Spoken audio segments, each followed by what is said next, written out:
Welcome to series explained, a house of dynamite film explained. इससे पहले अगर आपने चैनल को सब्सक्राइब नहीं किया तो सब्सक्राइब लाजमी कर लेना।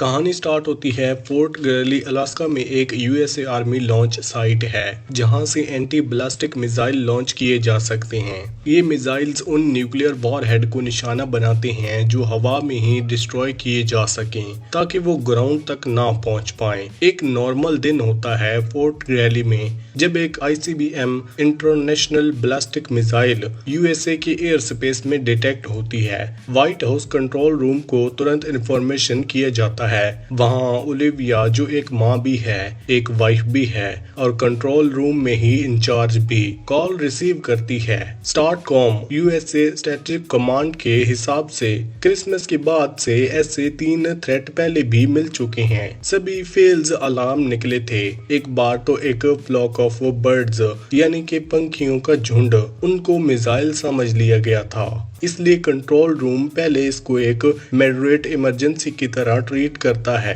लेकिन थोड़ी देर बाद कंफर्मेशन मिलता है कि ये एक रियल आईसीबीएम है। अब प्रोटोकॉल शुरू करना पड़ता है। अगर तुम्हें ये सब कुछ टेक्निकल लग रहा हो तो सिंपल शब्दों में समझाऊं। कोल्ड वॉर के बाद सेंचुरीज ने डिसाइड किया था कि अपनी न्यूक्लियर वेपन को लिमिट रखा जाए, लेकिन आज के टाइम में वो रूल ज्यादा फॉलो नहीं होता। अगर कोई आईसीबीएम अमेरिकन पर अटैक करे तो इसका मतलब होता है सीधा वार डिक्लेयर करना, और ऐसे अटैक से तबाही का लेवल अनइमेजिनेबल होता है। मिसाइल के टारगेट लोकेशन कैलकुलेट की जाती है और निकलता है शिकागो यूएसए का एक सबसे इम्पोर्टेंट सिटी। अब प्रेसिडेंट सेनेचुरी of defence Baker, STRATCOM general Brady और deputy national security adviser Jake एक इमरजेंसी कॉल पर आते हैं। उनके पास सिर्फ 90 मिनट हैं मिसाइल ग्राउंड हिट करने से पहले कुछ दिखाने के लिए।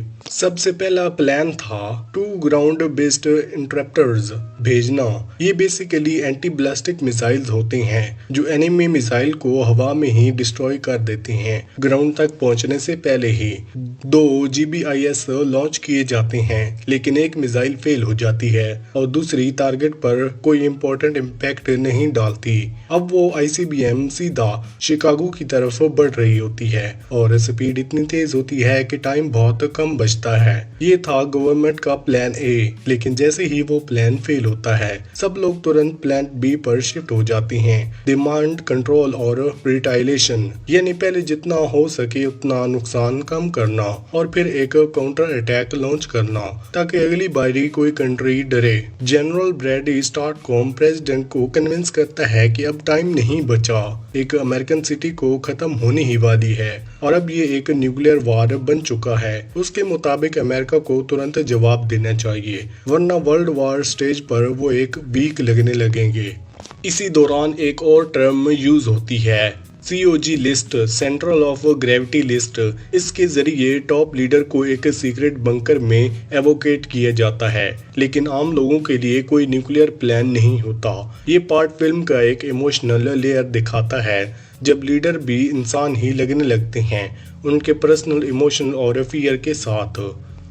स्नेचरी और डिफेंस की बेटी कैरी शिकागो में होती है जहां मिसाइल्स लगने वाली होती हैं। प्रेसिडेंट की वाइफ कियाना भी होती है और प्रेसिडेंट खुद एक चिल्ड्रन बास्केटबॉल मैच में होता है जब कॉल आती है। फिल्म यहाँ पॉलिटिकल डिसीजन से हटकर एक ह्यूमन साइड दिखाती है जब पावर के साथ पर्सनल इमोशन टकराते हैं। सबसे पहले शक होता है अमेरिकन के यूजुअल एनिमी पर, रशिया, चाइना और नॉर्थ कोरिया।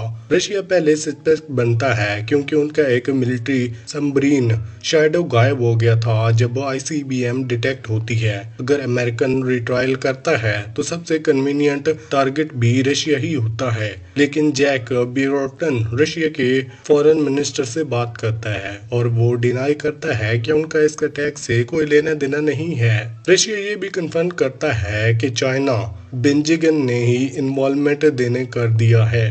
तब आना पार्क, एक मिसाइल एक्सपर्ट जो लीव पर होती है, ये सजेशन देती है कि नॉर्थ कोरिया इसके पीछे हो सकता है, लेकिन अभी तक सोर्स कंफर्म नहीं होता। इस अनसर्टेनिटी की वजह से जियोपॉलिटिकल टेंशन एक्सट्रीम लेवल पर चल रही होती है, जैसे सभी कंट्रीज एक हाउस ऑफ डायनामाइट में बैठे हों, जहां बस एक छोटी सी स्पार्क सब कुछ उड़ा सकती है। जब डिस्ट्रैक्शन इतना आसान हो गया है सिर्फ एक कमांड से, तब असली सवाल ये उठता है, क्या रिटोलरेशन करना ही सही सोल्यूशन है, या कभी कभी सच ना करना ही इंसानियत बचाता है। फिल्म का दूसरा हाफ इसी ह्यूमन डिलोमा को एक्सप्लोर करता है। प्रेसिडेंट जब बास्केटबॉल गेम देख रहा होता है तभी उसे तुरंत एवोकेट किया जाता है।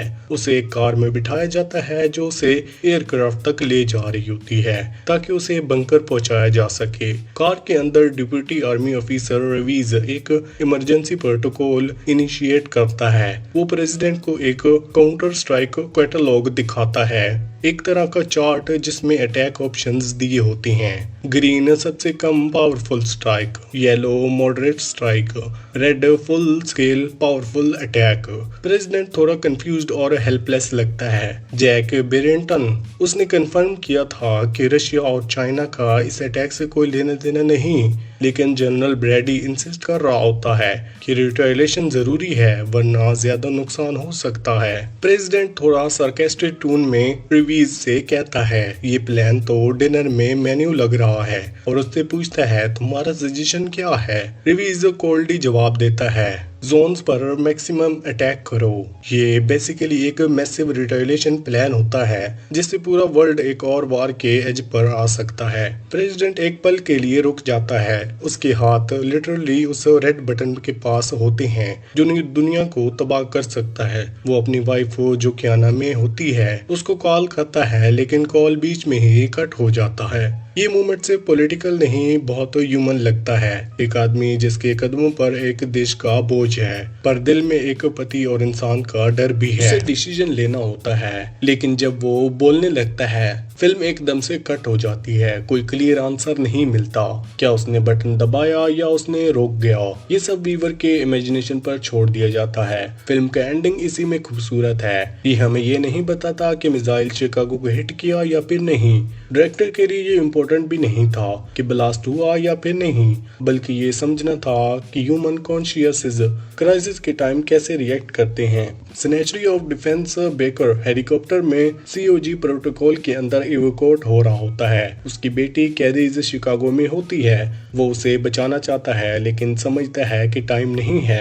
जब वो उसे ट्रेस से देख रहा होता है, उसकी शांति भरी मुस्कुराहट दिखाती है तो खुद एयरक्राफ्ट में छोड़ने के बजाय लेड से जंप कर देता है। ये सीन दिखाता है कि मौत कभी कभी इतनी अचानक होती है कि सोचने का भी टाइम नहीं मिलता। फिल्म का लास्ट विजुअल होता है एक ग्रुप के लोग, शायद वो सीओजी लिस्ट के मुताबिक या कुछ चूजन सिविलियंस, एक न्यूक्लियर बंकर से इवैक्यूएट हो रहे होते हैं। वहां वो रोजर्स और एना पार्क भी दिखते हैं।